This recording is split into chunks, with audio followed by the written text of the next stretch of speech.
So we have a problem. Here's the good news. I shaved my face. That's going to help a lot of you. Some of you, it's going to freak out. My mom included. I look 15 again. Freaks me out a little bit. Here's the bad news. Right now, it's squarely Texas and Oklahoma's league. That's not good. When these two teams have already decided, hey, we don't want to play with you anymore, the Big 12 kind of says, hey, we can't play with you right now. That's a bad look. They get to laugh and laugh all the way to literally the bank, the SEC. Money. So what is our best hope? Who is our hope? Kansas, you're out of the question. You just lost to Texas. Yet Kansas is still a top 5 team in my power rankings, considering what they've done offensively. They got beat by Texas handedly, 40-14. That's not good. Who's left?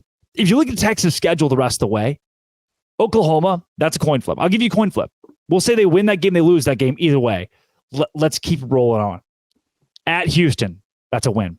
At home against BYU, that looks like a win. BYU can't run the ball. You have to be able to run and throw against Texas. Kansas State at home. Maybe you trip. They're at home, right? If it's at Kansas State, I feel a lot more confident that's the third best team in this league. But at home, at DKR, Texas has a real shot. At TCU, who just lost at home to West Virginia, that looks a lot like a win.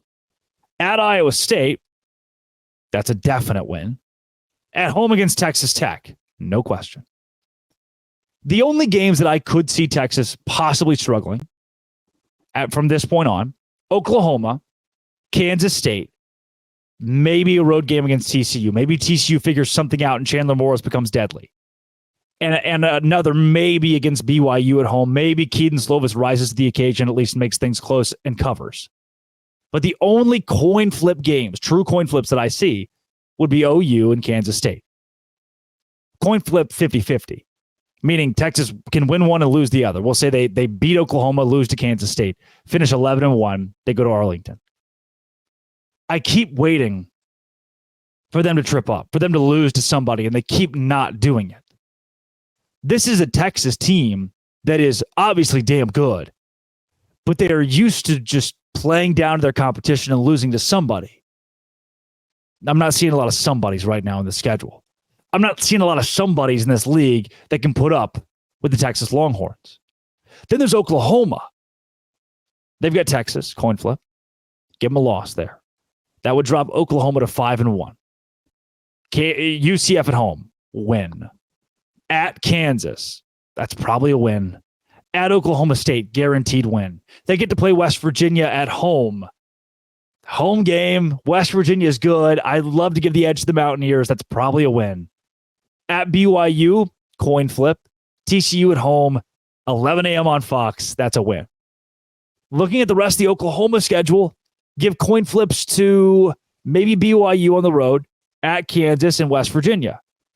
Again, you're staring down the barrel of OU losing to Texas, losing one, maybe two of those games. They sit at 10-2, 9-3, and look like Arlington. Because everybody else is beating up on everybody else except for Kansas State.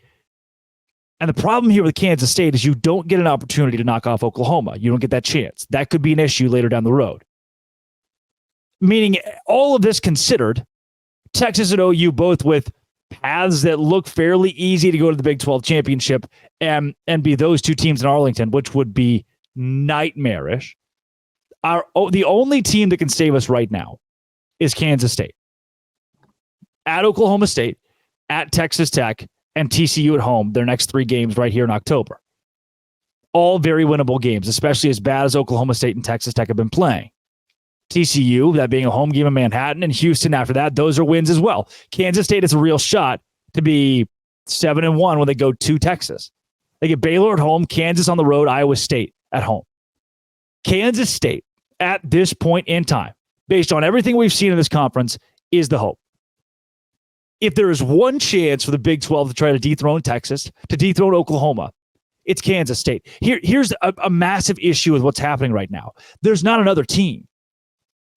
It's going to have to be Texas and Kansas State or Oklahoma and Kansas State in Arlington. That's it. Unless the one secret weapon the Big 12 has left. The West Virginia Mountaineers. Undefeated in Big 12 play. Wins against two of the irate 8. Not Houston. They didn't beat Oklahoma State. They beat Texas Tech and TCU, a team that went to last year's national championship. And there they are. Now, look, do I think West Virginia is going to run the table in this conference and go all the way to Arlington? I wouldn't put money on it right now. But the way the rest of this schedule shakes out for Neil Brown, the way he's gotten this team to rally around itself, the way that they've played even without Garrett Green, with or without, they're dangerous. They're going to win against Houston. They're going to win against Oklahoma State. They're going to run the damn ball against UCF and win that game.